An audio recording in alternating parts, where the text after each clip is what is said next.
अस्सलामुअलैकुम वरहमतुल्लाहि वबरकातुहू। कैसे हैं आप लोग सब? उम्मीद करती हूँ आप लोग सब खैरियत से होंगे। चलें आज बनाते हैं ओरिजिनल समोसे की चटनी।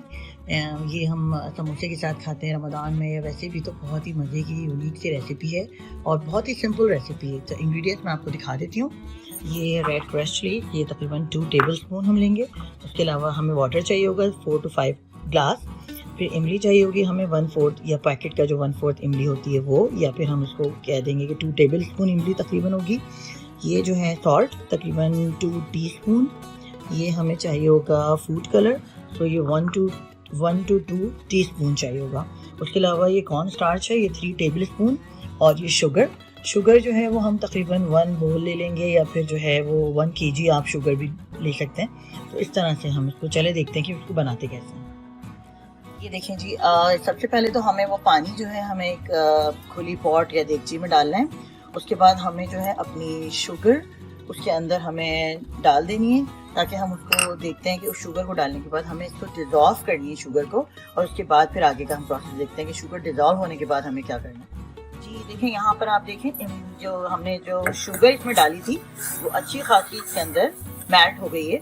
और ये देखें बिल्कुल ये शुगर इसमें मेल्ट हो गई है। अब हमने क्या करना है, हमें हमारी जो टैमरिन या इमली थी उसको हमने जो है इसमें डालना है। तो थोड़ा सा हम हाथों से मसल के इसको डालेंगे, और फिर हम जो है इसको थोड़ा सा हाथों से मसल कर हम इसमें देखें ये इमली इस तरह डाल देंगे। और फिर हम जो है इसको हम देखते हैं कि इसको जो है थोड़ा सा इसको मिक्स करते हैं इमली को डालने के बाद। ठीक है, फिर हम देखते हैं नेक्स्ट क्या करना है। जी देखें जी, इमली डालने के बाद इतने अच्छे खासे बबल्स आ रहे हैं, और इसको जो है हम तकरीबन 20 to 25 मिनट तक इसको इमली डालने के बाद पकाएंगे। उसके बाद मैं आपको दिखाती हूँ कि इसको क्या क्या करना है। जी ये देखें 20 से 25 मिनट पकने के बाद ये हमारा इमली का जो है अच्छी तरीके से इसमें मिक्स हो गया है इमली इसमें।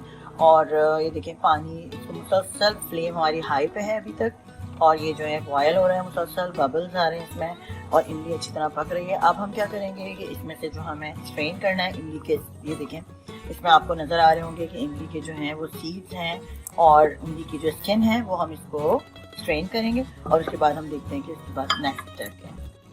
जी ये देखें जी, हमने जो है वो इमली की जो स्किन थी वो हमने इसमें से रिमूव कर दी है। उसको करने के बाद, स्ट्रेन करने के बाद आपने दोबारा उसी देगची में इसको डाल लेना है, ये जो हमारा बना है।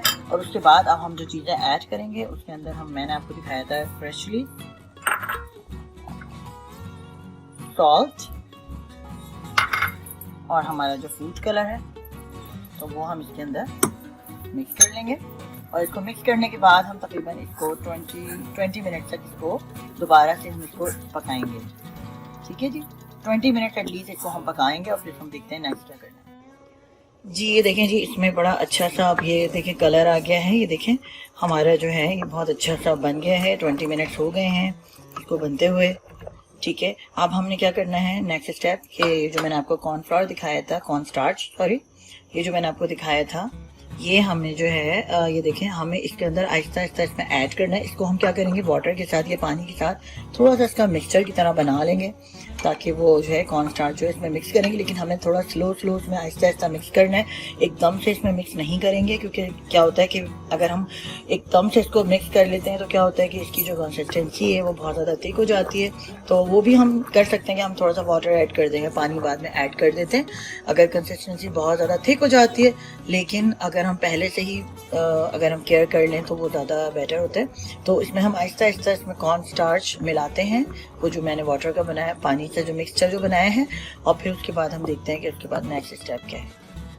जी ये देखें जी, फ्लेम जो है मेरी लो टू मीडियम पे है, और कॉर्न स्टार्च जो है वो हमने इसमें मिला दिया है, डाल दिया है। तो जैसे ही हमने कॉर्न स्टार्च इसके अंदर डाला है, इसकी जो कंसिस्टेंसी ये देखें थोड़ी थोड़ी थिक होना शुरू हो गई है, और इसमें जो है वो अभी मुझे लग रहा है कि थोड़ा सा कम है। तो हमने थोड़ा सा और जो है वो कॉर्न स्टार्च इसके अंदर डालना है, और हम आहिस्ता आहिस्ता इसके अंदर मिलाते जाएंगे, उसको मिक्स करते जाएंगे, क्योंकि समटाइम बहुत ज़्यादा थिक हो जाता है। तो हम थोड़ा स्लोली प्रोसेस करेंगे, वो भी बेटर है कि हम बाद में पानी मिला सकते हैं। लेकिन अभी जो है देखिए इसको हमने इसमें मिक्स किया है, तो इसकी कंसिस्टेंसी जो है बहुत ज़्यादा अभी थिक हो गई है। तो आप देख सकते हैं कि काफ़ी थिक हो गया है ये। जी देखें जी, कॉर्न स्टार्च डालने के बाद हम इसको तकरीबन 10 to 15 मिनट तक इसको दोबारा पकाते हैं मीडियम फ्लेम पे। और उसके बाद क्योंकि ये कंसिस्टेंसी देखें इसकी अच्छी खासी थिक हो गई है, और जब इसका ठंडा होने के ऊपर ये कंसिस्टेंसी इसकी और थिक होगी, तो मेरे ख्याल से ये बिल्कुल ठीक हो गया है। अब इसकी देखें 15 मिनट इसको पकते हुए हो गए हैं, और इसकी कंसिस्टेंसी भी देखिए बहुत ज़बरदस्त थिक से आ गई है। तो इसको जब ठंडा होगा तो उसके बाद ये मज़ीद थिकनेस आएगी इसमें। तो चलें फिर हम इसको डिश आउट कर लेते हैं। ये देखें जी, हमारी समोसों की मज़ेदार सी चटनी तैयार है। इसका जो है टेक्सचर भी बड़ा ज़बरदस्त सा आ रहा है, और कलर देखें इतना प्यारा आ रहा है इसका। मैं आपको दिखा देती हूँ कि ये देखें, अगर आप इस चटनी को देखें, आप इसको ठंडा होने के बाद इसका वेट करें तो ये देखें काफ़ी अच्छा सा इसका जो है ना थिक सा टेक्सचर आ जाएगा। और इसको आप बना कर रखें, रमज़ान से पहले बना लें या बना के फ्रिज में रखें, या वैसे भी आप इसको घर में बनाएं, समोसों के साथ ट्राई करें, आपको बहुत ही ज़बरदस्त ये लगेगी समोसों के साथ। स्पेशली इसका बहुत ज़बरदस्त सा जोड़ है, यानी आप जब समोसे बाय खरीदने शॉप में भी जाते हैं समोसे बाय करने, तो आपको एक चटनी मिलती है, वो यही वाली चटनी होती है जो समोसों की स्पेशल चटनी है। आप इसको ज़रूर ट्राई कीजिएगा और मुझे ज़रूर बताइएगा कमेंट में कि आपको कैसी लगी। आप इसको जो है वो फ्रिज में भी रख सकते हैं, फ्रीज़र में भी फ्रीज़ कर सकते हैं बना के।